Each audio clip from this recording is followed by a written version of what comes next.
para sa kanila,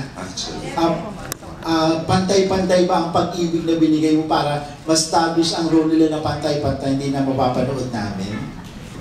Yung bawat pag-ibig kasi na sinulat ko with my co-writer, si Yosh Kevin, na ang center nun, yung dalawang romantic love ni Dino at Anya at ni Mel at ni Eric. Tapos, meron sa paligid nila na iba't ibang klaseng love.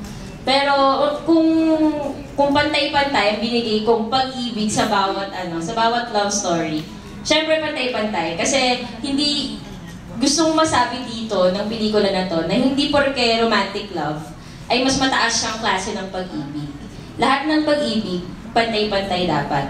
Kung pag-ibig sa pamilya, pag-ibig sa kapatid, pag-ibig na hindi nasusuklian, lahat yan, lahat ng klase ng pag-ibig. Yun nga lang, medyo may bias tayo sa romantic love kasi yun yung yun yung lagi napapanood natin, nababasa natin. Pero ito yung pelikula na nagsasabi na lahat yan ng pag-ibig, basta galing sa puso, mahalaga.